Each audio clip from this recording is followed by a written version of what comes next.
Hello everyone and welcome to Kimchi Crime. Today we're going to be diving into the Korean thriller murder mystery movie Memories of Murder, which was based on the real-life case of Lee Chun-jae and the Hwaseong murders, and separating fact from fiction. We've covered Lee Chun-jae in a podcast on this channel, so check that out for more details. But today, let's explore what was accurately depicted in the movie. Now, there are many reasons for you to watch this movie, and if you haven't seen it already, there are spoilers in this video, so you have been warned. One reason to watch this film is its director, Bong, best known for the award-winning movie should I say, Parasite. If you're a fan of his work, this is a must-watch.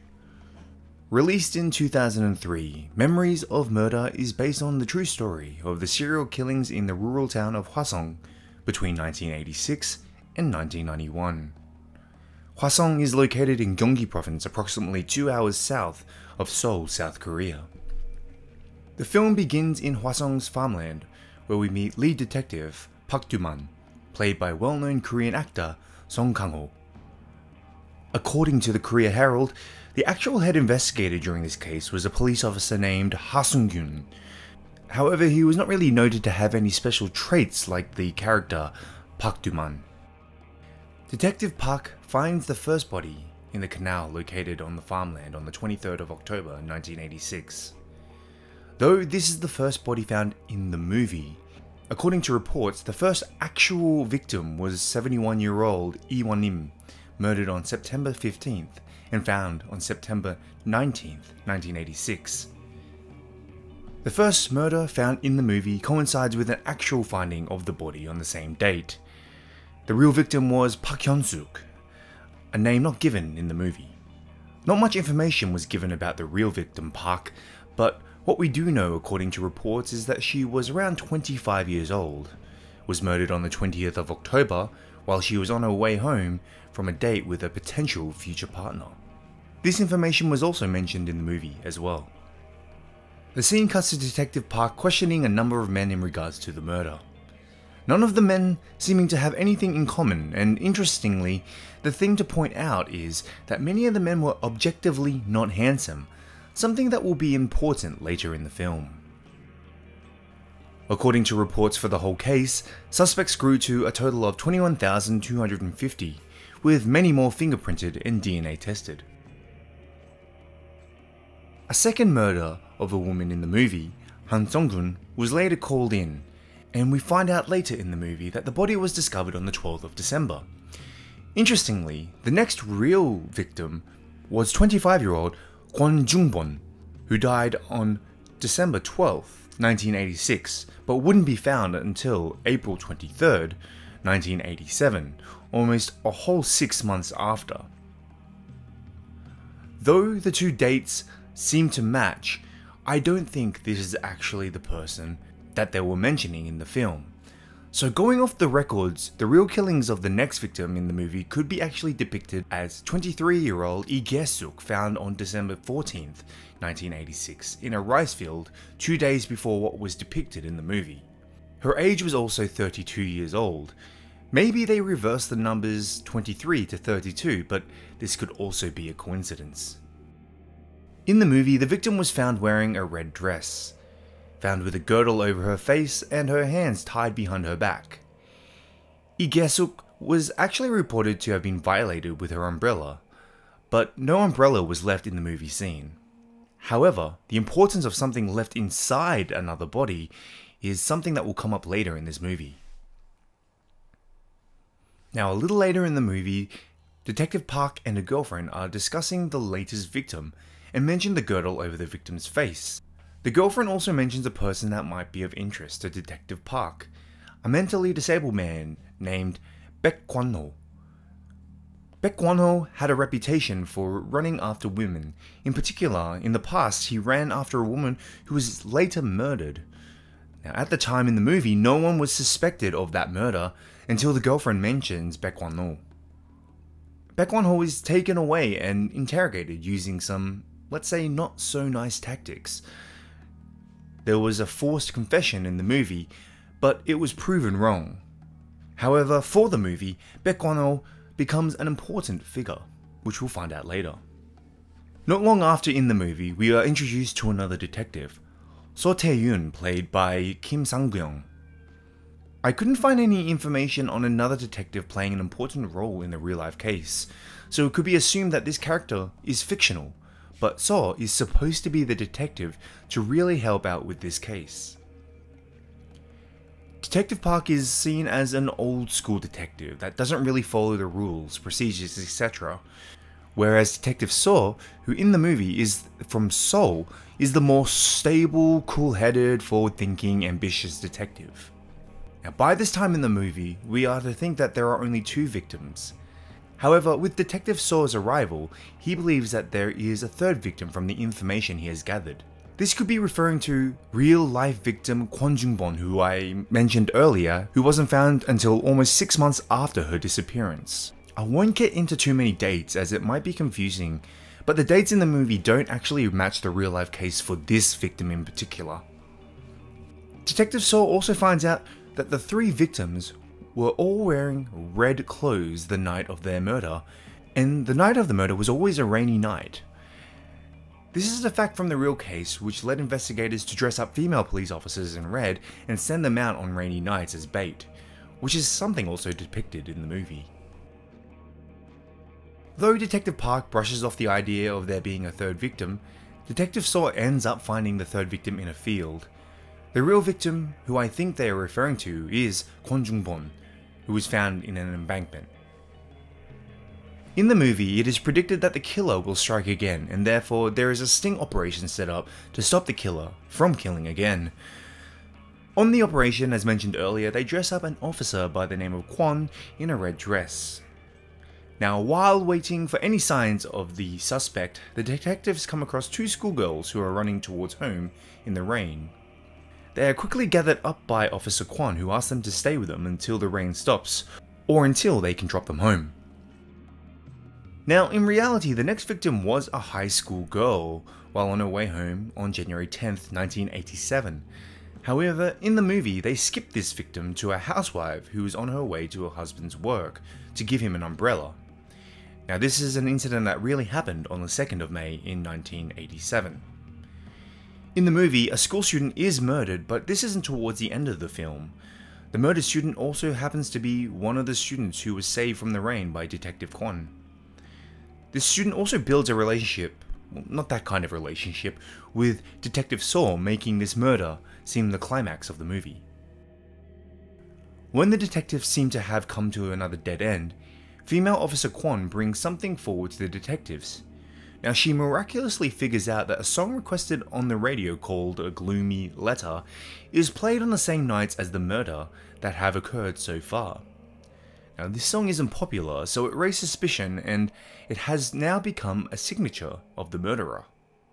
I was unable to find any real evidence, but only rumours to the real case about songs being requested on the nights of the murders, rendering this part possibly fiction. Now fast forward a little, and Detective Park, his right-hand man Jo Young-gun and another detective, and Detective So are at one of the previous crime scenes for different reasons. When suddenly, an unknown man arrives at the scene of the crime and starts to pleasure himself to women's underwear. This man is eventually caught and is suspected that he could be the murderer. He even confesses after a night of torture. Now, this is a call to the actual case of Yoon Song-yeol, a case where Yoon confessed to the 10 murders of Hwaseong. Yoon spent 19.5 years in jail for his forced confession, and if you want more information about that, please refer to our podcast linked to this video. In the movie, this man was proven not to be the suspect due to his rough hands, which I will explain a little more later. However, in the real case of Yoon Song-yeol, soft hands weren't the reason why he was set free. Later on in the movie, we are introduced to a woman who lives on a hillside beside a school. Turns out that she was a victim of sexual assault to someone presumed to be the suspect. According to reports in the real case, 7 women had been raped in the year of 1986 in Hwaseong, to which they all survived. It isn't stated in the movie or in any articles in the real life situation why the suspect in the movie and the real life murderer didn't kill the 7 other women. The surviving victim in the movie noted that the suspect had soft hands, which is something that was also reported in the real investigation. According to the actual survivor's descriptions, he was a male in his mid-20s, roughly 165 to 170 centimeters tall, and had a sharp nose. One survivor also described his voice as being quite low. In the movie, once again, on a rainy night, Gloomy Letter started playing live on the radio.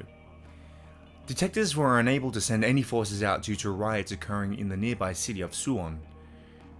In South Korean history, there were riots throughout the nation called the June Democratic Struggle. However, the times in the movie and in reality don't match for the next murder.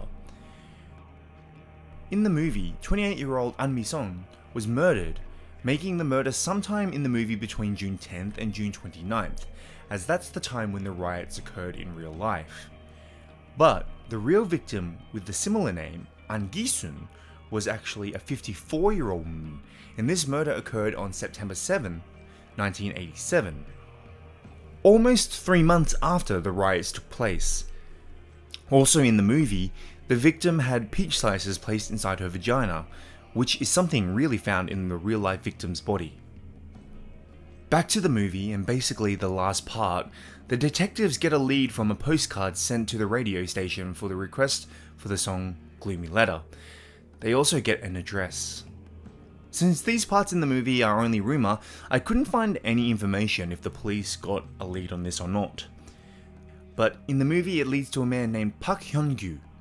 Park Hyun-gyu confesses to having sent the postcards to the radio station, requesting the song Gloomy Letter on a rainy night, but denies that he knows the link between the song and the murders. Remembering, this is the lead that detectives are going off. Now this is also where the story will go way off track from the real story.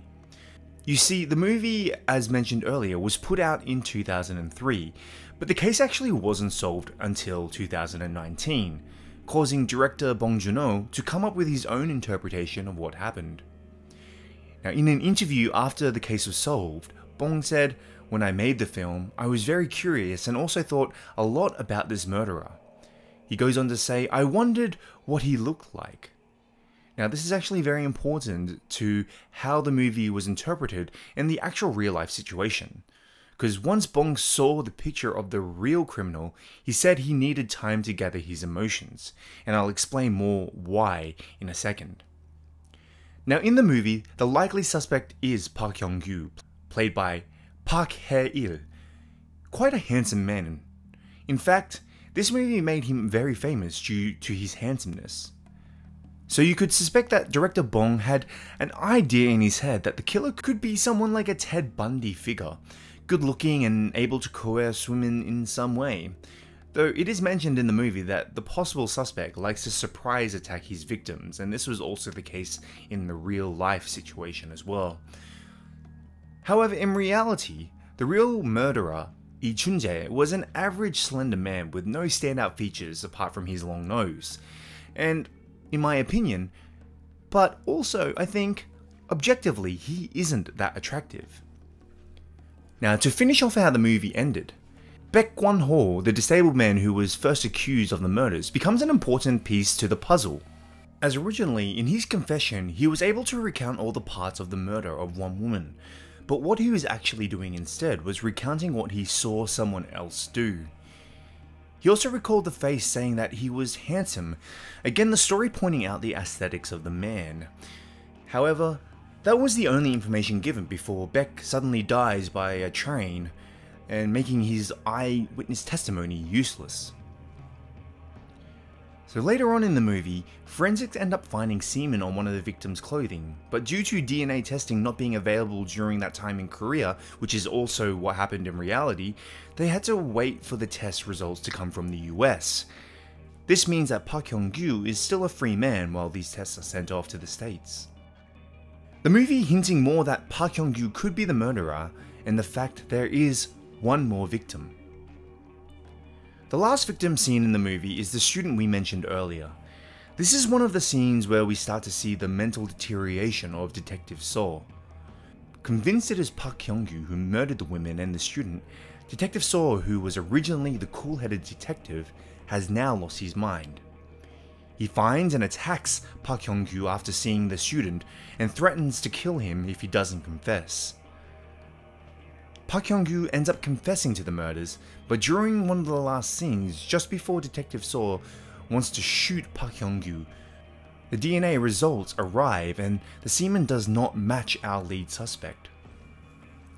The movie ends in suspense, not knowing if Park Hyung-gu is really the killer or not. In reality, it was DNA evidence that caught up with the real killer, Lee Chung-jae, but as mentioned, this wasn't until the year 2019.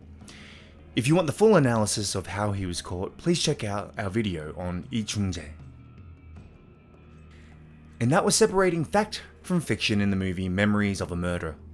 If you like this content, be sure to leave a like and comment, and this will encourage more content like this in the future. Thanks for watching, and we'll see you on the next video.